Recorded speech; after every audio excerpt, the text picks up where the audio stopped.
Olá, eu sou Humberto, pastor da Igreja Presbiteriana Rio de Vida, aqui no Distrito Federal. Eu quero dar a você as boas-vindas ao nosso canal.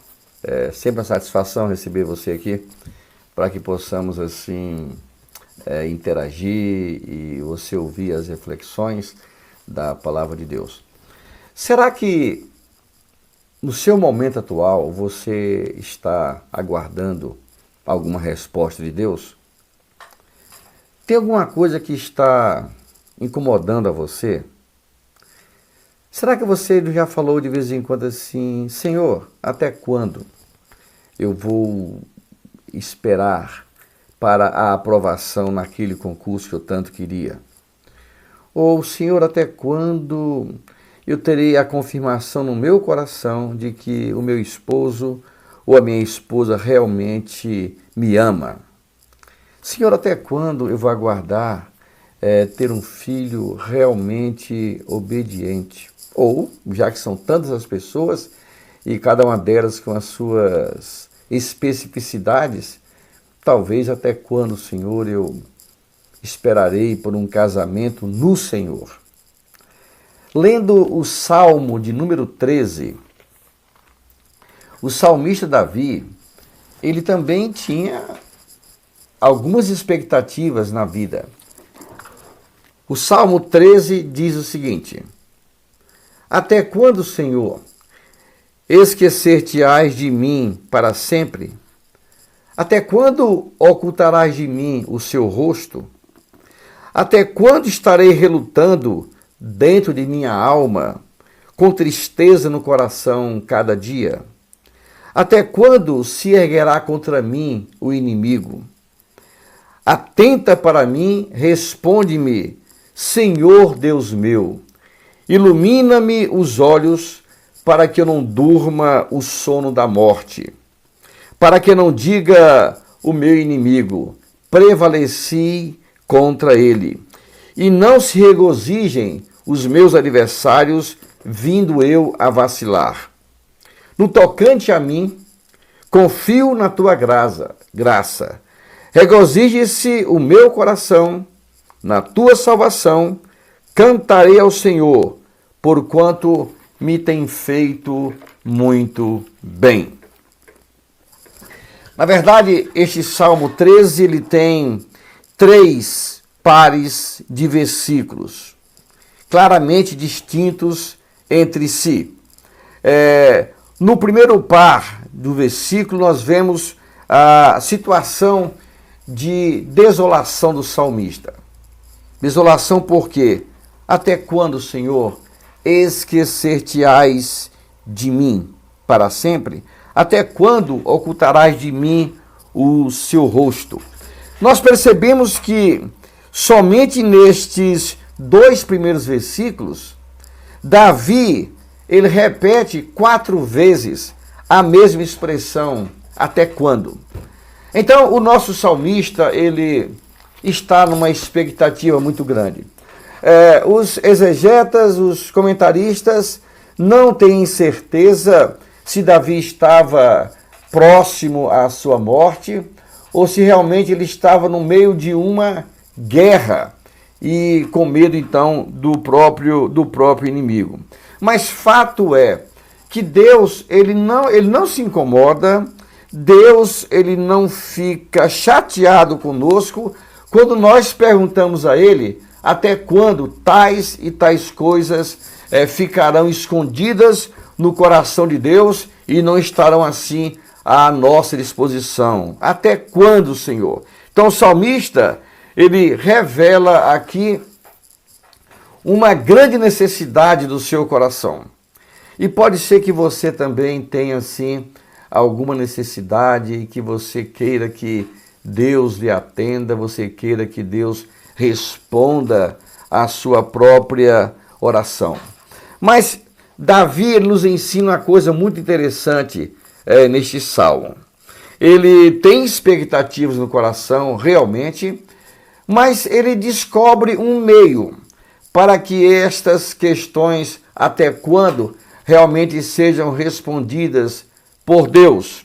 E esse meio é percebido nos versículos 3 e 4, quando Davi simplesmente ele ora ao seu Deus.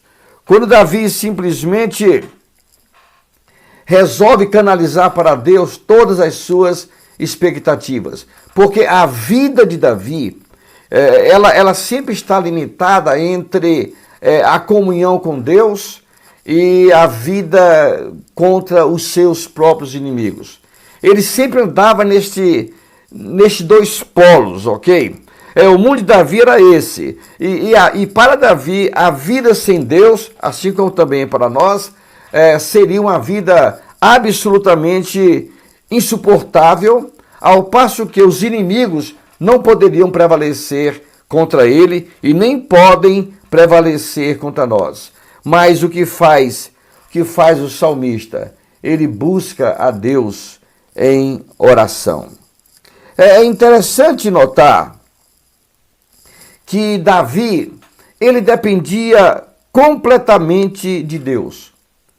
E a oração tem que ser o nosso caminho. Talvez você esteja sempre reclamando de Deus, você esteja sempre questionando a Deus quanto às coisas que ele precisa realizar na sua vida, mas pode ser, quem sabe, que você não tenha se ajoelhado diante do Pai, chorado diante da sua presença, clamado a Ele, buscar a Ele realmente com toda a sua alma, buscando assim solução para a sua própria vida.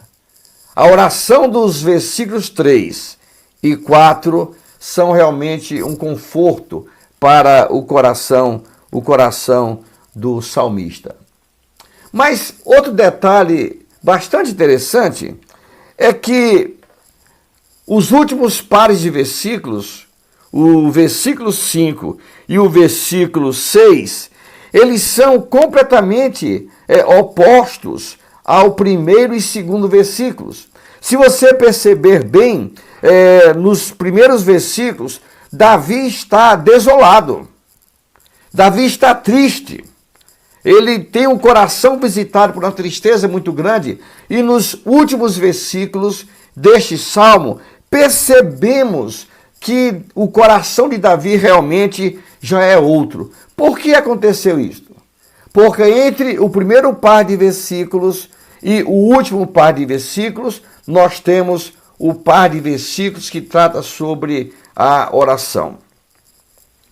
E Davi nos ensina uma coisa muito interessante, que eu preciso colocar em prática em minha própria vida. Davi diz o seguinte: no tocante a mim, eu confio na tua graça. É interessante demais este versículo, porque Davi chega assim em um momento em que ou ele fica triste no seu quarto, caso a sua situação fosse de doença, ou caso fosse o inimigo no seu próprio esconderijo, mas ele toma uma decisão. Davi diz: olha, no tocante a mim, no que compete a mim, eu confio na tua graça. Davi toma uma decisão que ninguém poderia tomar por ele. E a decisão que Davi toma é exatamente confiar na graça de Deus. Esta decisão não é tomada pela doença, caso seja um caso de enfermidade, não é tomada pelos inimigos, muito pelo contrário, ela é tomada pela pessoa que tem a sua vida e o seu coração oprimidos por alguma tristeza ou por algum perigo. Então, faça como fez Davi. No tocante a mim, isto é, dependendo de mim, eu sei muito bem o que eu vou fazer. Eu vou confiar na graça desse meu Deus. Meu irmão e meu amigo, faça aquilo que Davi fez também no seu próprio coração. E você vê a diferença de resultado. O versículo 5 fala: regozije-se o meu coração na tua salvação. Quando no versículo de número 4, os inimigos aqui queriam se regozijar na derrota dele. O Salmo 13 nos ensina que entre a desolação e a vitória se situa a própria oração, que ela transforma toda e qualquer situação. E no final do versículo 6, Davi diz: cantarei ao Senhor, porquanto me tem feito muito bem. Quer dizer, a crise pela qual você está passando, você verá esta crise passada completamente, porque você confia na graça de Deus e Deus vai realmente te abençoar. E você vai cantar a grande vitória que Jesus vai dar na sua própria vida. Confie nele e na sua graça, porque Deus realmente nunca falha. Que ele te abençoe. Amém.